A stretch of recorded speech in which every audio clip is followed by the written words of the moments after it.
Ding dong, got a new package in the mail. A new modem for me for my service with AT&T. Got your power supply and the gateway.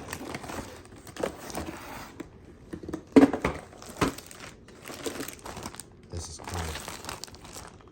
Wow, comes in the package brand new. Not very old. This is made in 12/21/2023. Yeah, right there. There you go. Perfect. I'm gonna cover these things up. Be right back. I'm back.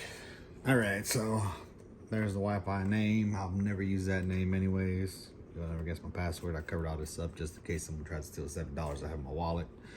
If you feel bad for it, give me another $7 and we'll be cool.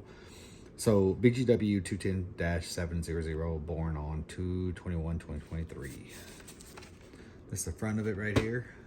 It's your AT&T label, power, broadband, phone.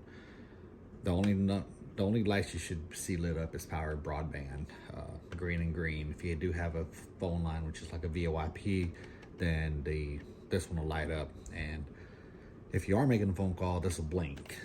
If your phone is off the hook, it'll blink. If a creature has chewed the line in the attic, this will blink. So it's always good to have your phone plugged back here.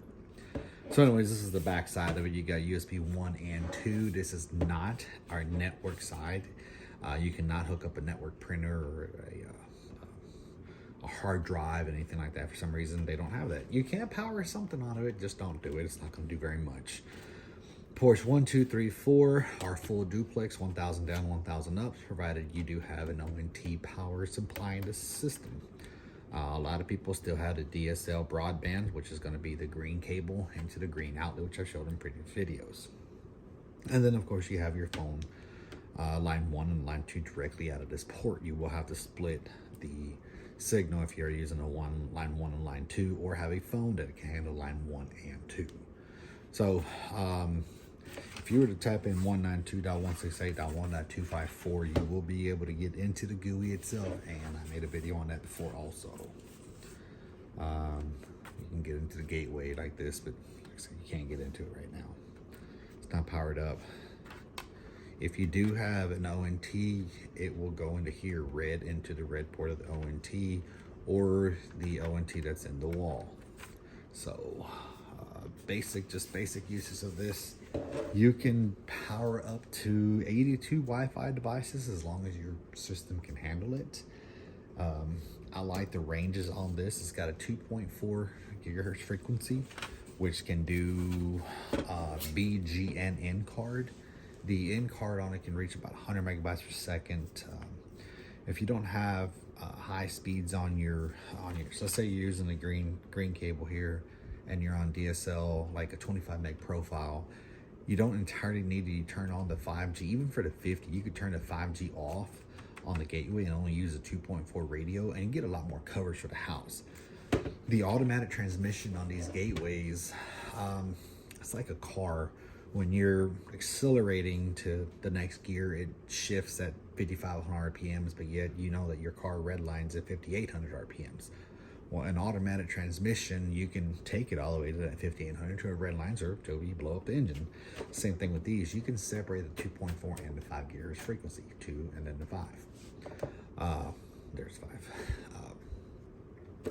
If you like to separate, you can. People call it Superman and Hulk, or Flash and Superman, or whatever comic fans you like to have, or Marvel, you know, Iron Man and Thanos, or whatever. These are really good gateways. You can wall mount these by removing these 2 tabs here. You can remove these 2 tabs and mount them on the wall, yet you'll cover up your Wi-Fi and password, your GUI, and your access codes. You can lay these down like this. It does get enough airflow, but preferably you'll want to always stand it up. This gets the most airflow possible. Even when mounting on the wall, you can get a little fan. You can put a little fan on it if you want. Keep it cooler, but most of these gateways, that was lightning. Most of these gateways aren't stored in places that are always going to be hot. They're really good. Got a lot of power, a lot of range, a lot of reach.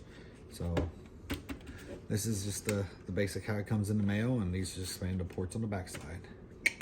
See y'all next time. Sorry, this here is for the smart home manager. Oh, I scratched that. This is real light. This is for the smart home manager, so you will have to download that application called Smart Home Manager to get into the gateway, but you have to register the gateway with the username and password, domain name, stuff like that. All right.